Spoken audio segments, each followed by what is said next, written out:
Hello everyone, and welcome.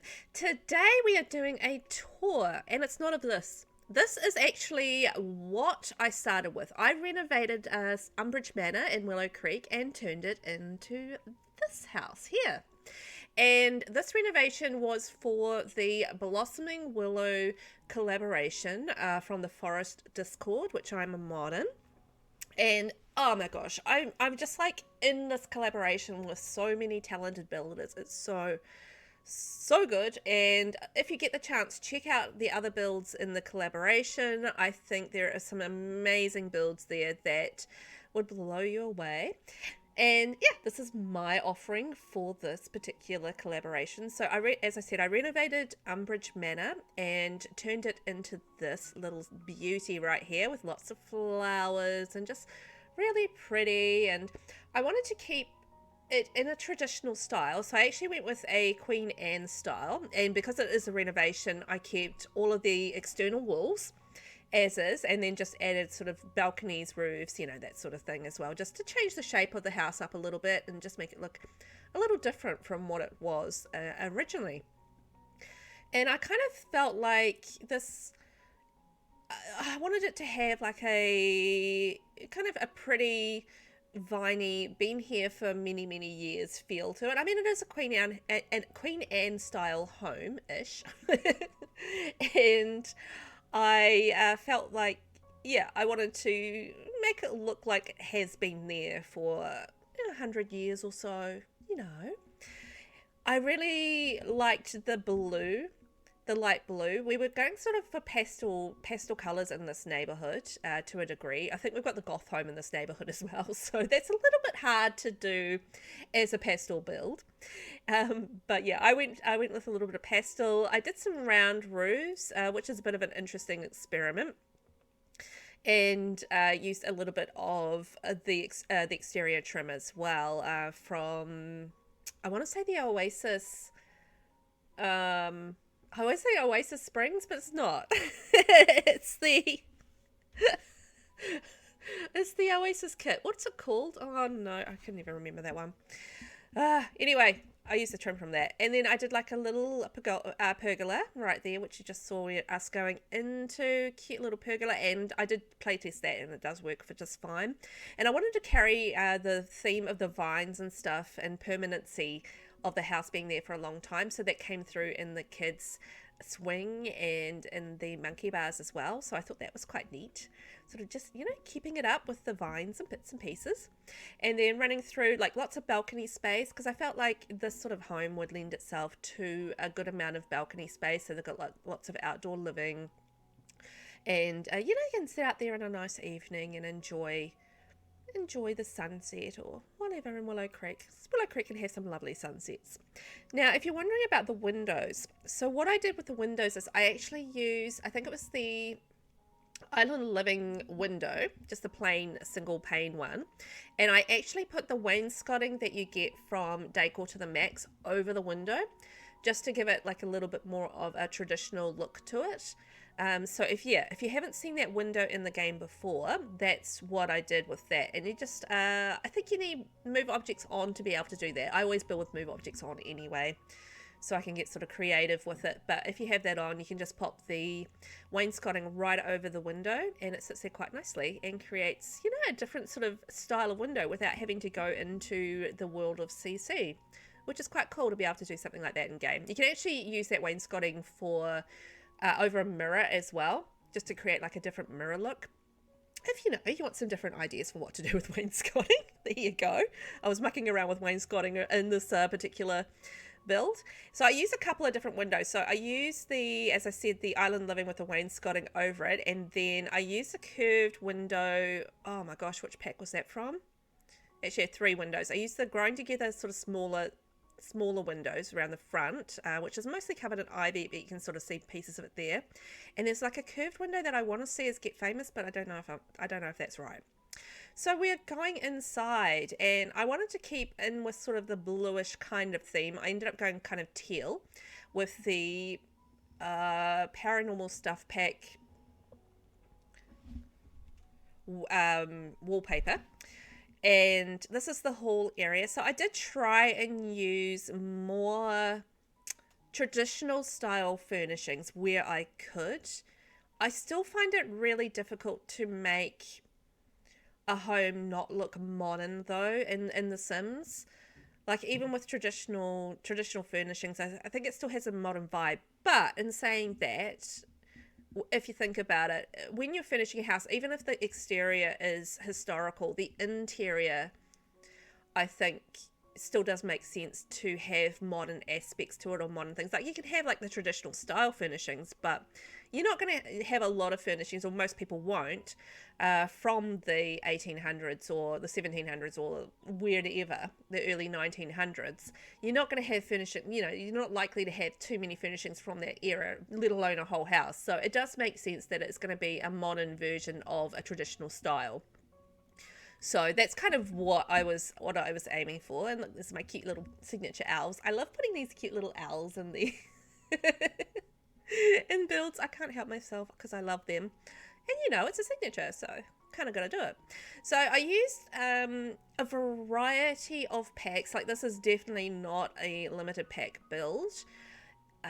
Because I just sort of found little bits and pieces from different places. Like I used little bits from the paranormal stuff pack, so you can see that in the wallpaper, and there was like the little cabinet with the gold on it. And I think that Crystal Creations cabinet, I think that's the little cabinet there off in the corner. And little bits and pieces of base game. Like it was actually quite challenging trying to find artwork that I liked that had a more traditional kind of framing to it, because that was kind of the vibe I was going for. And then going through to the kitchen, I actually, as a contrast color, used yellow, which, as I was sort of doing the exterior, that's probably not something I would have thought would be the interior color of the build, is like bringing in the teal and the yellow, but it just kind of organically worked that way as I was doing the kitchen, because I built this room first, and it just really set the tone for the colors in the rest of the build. So it just sort of evolved that way, which is a nice way for things to happen as you're building. So for the table and chairs, I know it's definitely cats and dogs chairs. For the life of me, I'm not sure which table. Pretty sure that's a Seasons cabinet there under the window. And then I think that's dine out table, just a little round one. I decided to put like a couple of different tables in there. It's just sort of like the cozy table, and then you've got the entertaining table. And I sort of did like a hutch and a little cabinet there, and just to extend and just add like different storage options to the kitchen, which I thought would be quite cool. And I did like little bits of clutter around the place. And, it's as I said, it's just like, it's a modern world, but it's like sort of with a traditional look to it. It's like, you do your French country style interior furnishings and that sort of thing. So it's not going to be wholly traditional in terms of the looks, because you're going to have those modern touches in there, because you're not going to be able to whip down to the store and just buy something easily in a traditional style. So, you're not going to have your traditional jam holders or whatever in the kitchen. So, well, not without a lot of work anyway. I don't know if these Sims are going to work for that, put that much work into it. So I'm continuing the same sort of theme as I had in the kitchen through to the living area. So it's a big living area. I ended up just doing this as a 2-bedroom, 3-bathroom build. I didn't want to like squish it in too much. So I just wanted to have like, a really nice sort of cozy sitting area around the fire. So, it's a nice little area in the winter. Maybe you can sit there in front of the roaring fire and you'll be super cozy and it'll be absolutely lovely. And then, you've got your sort of just sitting around, you might have a couple of people playing chess, and another person might maybe reading on one of the other couches, another one listening to music, that sort of thing. So it's sort of a multifunctional living room area, which I think is cool. And I just did something like a little bit different with those seats by the chess table, because I ended up using them like the fuzzy ones, which I thought were quite funky and like that little modern touch where everything else is sort of aiming to be a little more traditional in some of the shapes. Although I think I went a little bit more modern on with a squarer shape for the couches and stuff. I just kind of thought that would be more in keeping with the Sims that were going in here, but just try to keep as many traditional touches as I could. So going into the bathroom, so this is the downstairs shared bathroom. So this has the cabinets and lots of clutter in the sinks, and I think that's from the Country Kitchen collection. And then this has a bath and a toilet, so there's no shower in the downstairs bathroom. So this is kind of like the guest bathroom kind of thing, I guess, if you know, people are over and visiting. So with the bath, I did like a little shelf on the end of it, just to put like your tray and like a vase and some books and, you know, that sort of thing, just like some pretty clutter. And did a nice cup by the bath, like you're sitting there in the bath and having a nice cuppa and, you know, reading a book and that sort of thing. It was kind of the vibe, you know, quite a chill and relax. Now we're up in the upstairs lounge area, so just like a little seating area upstairs. You can see the lights hanging down from the ceiling. And then going through to the first of the bedrooms. So the bedrooms are a good size, so there is plenty of room for the bedrooms both to be multifunctional. And in this room, I went with like a slightly different color in the wood of the furnishings, which I thought was just kind of mixing it up a little bit, but still keeping with the rest of the same colors as we had throughout the rest of the house. But, you know, that same sort of vibe where I was trying to use the more traditional style furnishings throughout.